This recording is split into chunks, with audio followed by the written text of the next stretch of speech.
गणपति बप्पा मोरया, मंगल मूर्ति मोरया। दोस्तों, आज हर गली, हर मोहल्ले और हर घर में ये जय जयकारा गूंज रहा है। शायद आपको ना पता हो कि इस जयकारे की शुरुआत 14th सेंचुरी में ही हुई थी। एक संत थे जिनका नाम मौर्य गोसावी था, जो हमारे गणेश जी के अनंत भक्त थे। उनके नाम पर मौर्य शब्द जुड़ा और तब से हमारे गणेश जी के सारे भक्तों के दिल में गणपति बप्पा मोरया का नारा बस गया, जिसका अर्थ होता है, हे गणपति बप्पा अगले वर्ष जल्द आना। समय के साथ साथ इस भक्ति ने एक और रूप धरा। मराठा सम्राट के संस्थापक छत्रपति शिवाजी महाराज ने अपनी मां जीजाबाई के साथ मिलकर मुगल शासन के कठिन समय में हिंदू संस्कृति को बचाने के लिए गणेश चतुर्थी के त्योहार को बड़े ही स्तर पर मनाना शुरू किया। और जो उत्सव छत्रपति शिवाजी महाराज ने आरंभ किया, वो उनके मानस पुत्र कहलाए जाने वाले श्री लोकमान्य बाल गंगाधर तिलक जी ने जन जन तक पहुंचाया। तिलक जी का एक वीर नारा है, स्वराज हमारा जन्म सिद्ध अधिकार है और हम इसे लेकर रहेंगे। हर भारतीयों के दिल में एक चिंगारी बनकर जग गया। मुंबई के गिरगांव में तिलक जी ने 1893 में पहला सार्वजनिक गणपति मंडल स्थापित किया। केसरी नायक मंडल में गणपति जी की मिट्टी की प्रतिमा रखी गई, जिसका पूरे ही सार्वजनिक तरीके से पूजन हुआ। इसका एक ही मतलब था, लोगों के बीच में देशभक्ति और राष्ट्र प्रेम बढ़ाना। और दोस्तों, यहीं से एक और इतिहास लिखा गया। जिस अंग्रेजों ने हम हिंदुओं को एकजुट होने से रोका था, उन्हीं अंग्रेजों के राज्य के अंत का शंखनाद हमारे तिलक जी ने गणेश उत्सव के माध्यम से कर दिया। गणपति बप्पा मोरया का ये नारा धीरे धीरे अंग्रेज भारत छोड़ो के घोष में बदल गया। अंग्रेजों को भी ये अंदाजा नहीं था कि एक भक्ति का उत्सव एक दिन उनके राज्य को जड़ से उखाड़ फेंकेगा।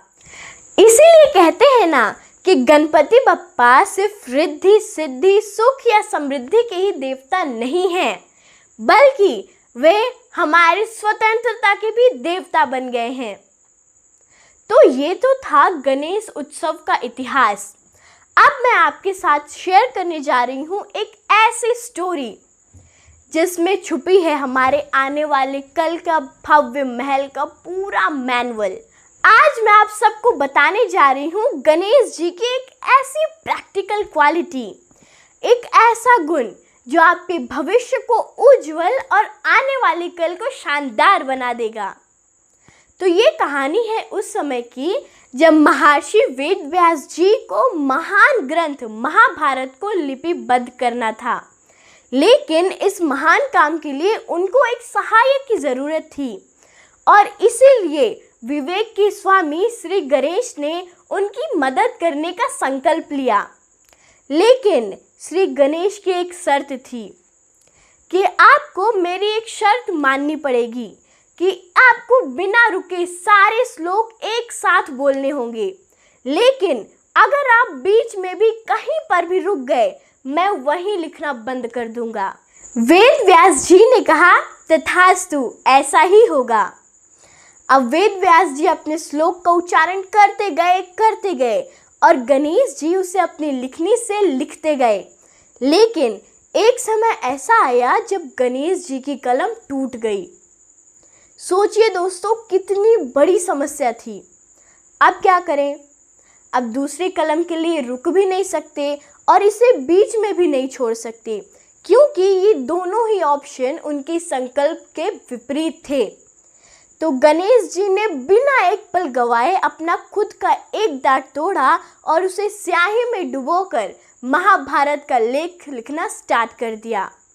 और इसीलिए गणेश जी को एक दंत भी कहा जाता है।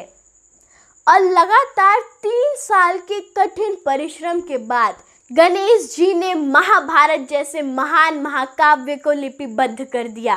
दोस्तों, ये कहानी हमें एक अमूल पाठ देती है कि संकल्प की सिद्धि से पहले ना कोई विराम ना कोई आराम। और यही संदर्भ में स्वामी विवेकानंद जी ने भी कहा था, उठो जागो और तब तक मत रुको जब तक लक्ष्य की प्राप्ति ना हो जाए। और आज के इस युग में हमें भी इसी ही दृढ़ संकल्प की ज़रूरत है। चाहे हम बात कर रहे हो हमारे करियर की, हमारे ड्रीम्स की या फिर हमारे देश की उन्नति की, हमें गणेश जी की इस प्रेरणा को अपनाना होगा। तो चलिए हम सब मिलकर गणेश जी से प्रार्थना करें कि गणेश जी हमें शक्ति, बुद्धि और संकल्प प्रदान करें ताकि हम लोग हमारे देश को और खुद को महान बना सकें। तो समापन से पहले एक आवाज़ को बुलंद किया जाए, गणपति बप्पा मोरया, मंगल मूर्ति मोरया। नमस्कार दोस्तों।